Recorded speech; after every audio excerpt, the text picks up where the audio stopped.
Alrighty, we're back at this international again. Today, I think it's going to be a short day because it is so hot outside. But I'm tired of looking at these brackets on the frame. So, I think what we'll do, we'll get these things zipped off, get the welds ground down, and then we'll try to get that plate off as well. And then we've got a few little odds and ends like this one. Get this bad boy off here. This one. We got these over here. And then we'll try to get in here and get that dry shaft, the double dry shaft loop out there as well. Like I said, it is hot out today. They got me a little fan out. Give me a little bit of breeze, but I'll grab some tools. We'll probably start off underneath the truck.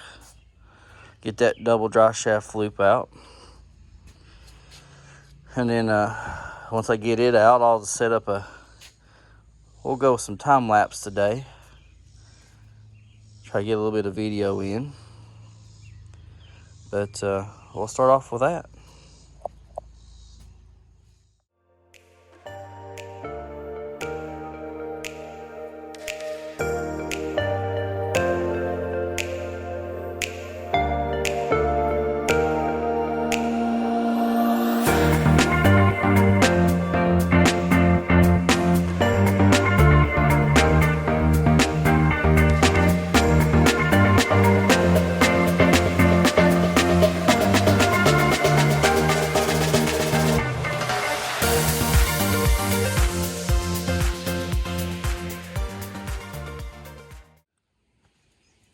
And just like that, guys.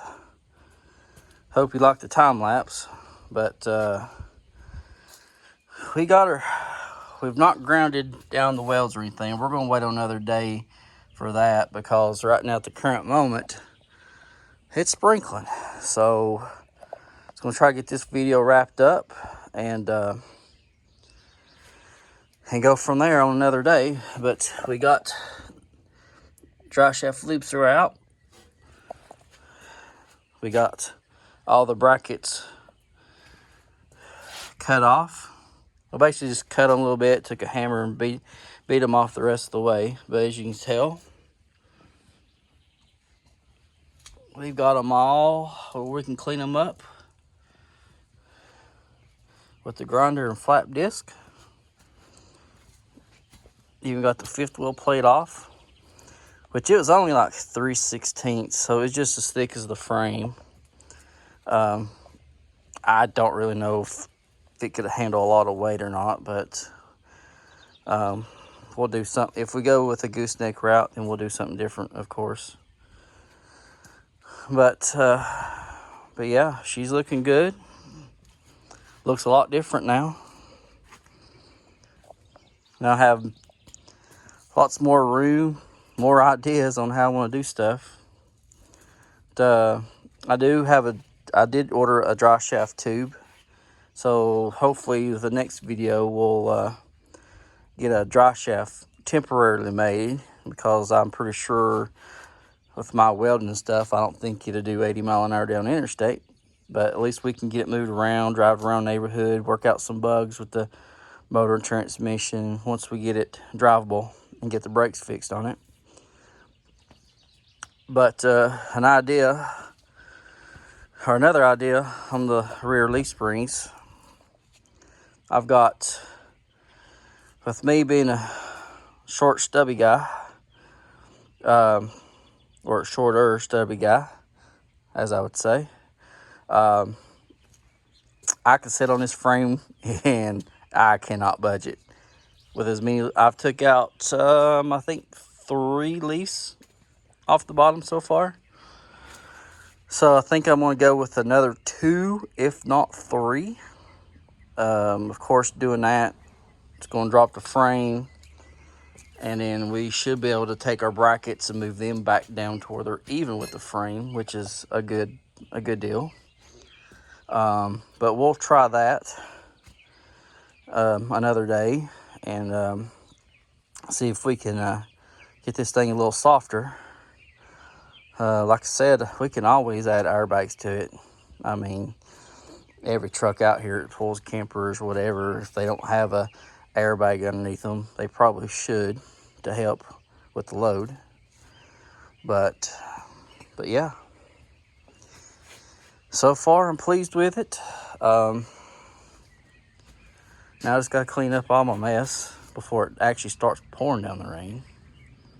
But I definitely have more metal to play with that practice welding on for sure.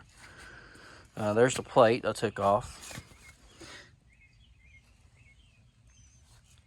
But yeah, we got plenty of metal to play with now. On the front, I've got to kind of show you in here. I don't have the drag link in there all the way just yet, but I've got an inch gap there, and the drag link's not level, so I could actually I can take a few leaf springs out of the front as well to try to hopefully soften it up as well. I could probably take maybe 4, maybe 5 out, and I've got a steel 2-inch spacer, so whatever the spacer thickness is, I can take that millies out, try to get things softer in the front as well, and put that spacer back in, so that should help out on that.